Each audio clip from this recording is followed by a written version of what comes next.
Hemos hecho todo lo posible, todo lo que podemos hacer con nuestros circuitos usando las cajitas. Hemos hecho sumas de voltajes, sumas de corrientes y hasta calculado potencias en los elementos, pero los elementos han sido cajitas hasta ahora. Ya terminamos, vamos a tener que empezar a poblar nuestros circuitos. El primer elemento que vamos a ver son las fuentes, fuente de voltaje, fuente de corriente. Estos son los elementos que suplen la potencia al circuito. Vamos a empezar con fuentes de voltaje.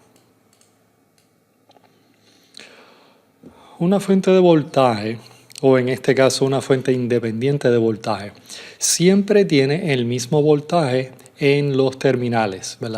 Todos nuestros elementos tienen dos terminales hasta el momento. Hay dos tipos que vamos a ver aquí en la clase. Uno que tiene un voltaje constante, por ejemplo 10 voltios o 15 voltios o 12 voltios como dice aquí. Sabemos que es una fuente porque tiene un círculo. Todo lo que sea un círculo en nuestro circuito va a ser una fuente. Si tiene polaridades, si tiene un positivo y un negativo, nos va a decir que eso es una fuente de voltaje. Y lo que aparece aquí, pues aquí simplemente aparece una constante, o sea que esto es un voltaje constante. Aquí aparece un voltaje que cambia, pero cambia sinusoidalmente. Y estos son las dos fuentes que nosotros vamos a ver. La corriente puede ser cualquier cosa, puede ir desde 0 hasta infinito en nuestros casos. Ahora, se deben preguntar por qué hablamos de fuentes independientes, pues resulta que hay fuentes dependientes también. Una fuente independiente pues siempre tiene el mismo voltaje, pero una fuente dependiente pues depende de otra cosa. En este caso, si es una fuente de voltaje, el voltaje en esa fuente depende de un voltaje o de una corriente en otro sitio en nuestro circuito. Así que, por ejemplo, aquí, si miramos este circuito aquí, vamos a usar diamantes para nuestras fuentes dependientes. Así que si aparece un diamante, sabemos que es una fuente dependiente. Si hay un positivo y negativo, sabemos que es una fuente dependiente de voltaje. En este caso, este voltaje que aparece aquí, el voltaje en esta fuente, vemos que es 2Vx, donde Vx es el voltaje en otro elemento en el circuito. O sea que si aquí hay 10 voltios, aquí aparecerían 20 voltios.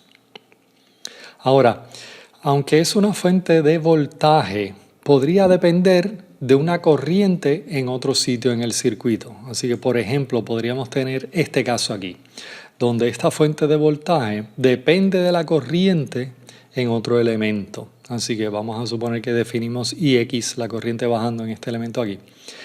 Y el voltaje que aparece en nuestra fuente dependiente pues sería 3 veces Ix. Así que, por ejemplo, si por aquí pasa 1 amper, pues aquí habrían 3 voltios. O si por aquí pasan 2 amperes, pues aquí habrían 6 voltios. Además de fuentes de corriente, de fuentes de voltaje, también van a haber fuentes de corriente de la misma forma.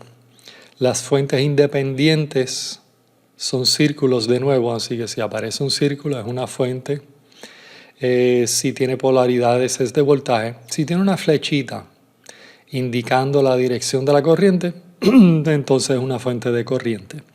Y pueden ser constantes o pueden ser sinusoidales. Ahora, lo que se especifica aquí es la corriente. El voltaje puede ser cualquier cosa. También hay fuentes dependientes de corriente. También usamos un diamante. La única diferencia es que en vez de ponerle polaridades, le ponemos la flechita. Y siendo una fuente de corriente, pues puede depender de una corriente en otro sitio o puede depender de un voltaje en otro sitio. O sea que esto aquí, la flechita nos dice que es una fuente de voltaje, pero depende de un voltaje en otro sitio. Esto es uno de los errores más comunes que he visto. Cuando ven Vx aquí, muchas veces presumen que es una fuente de voltaje. Lo que nos dice si es voltaje o corriente es la flechita o la polaridad. Esto es una fuente de corriente que depende de este voltaje aquí. Si aquí hay 10 voltios, aquí hay 20 amperes. También, ¿verdad? Nuestra fuente de corriente puede depender de una corriente en otro sitio, o sea que si por aquí hay 3 amperes, aquí habrían 9 amperes, etc. Así que con esto terminamos lo de nuestras fuentes.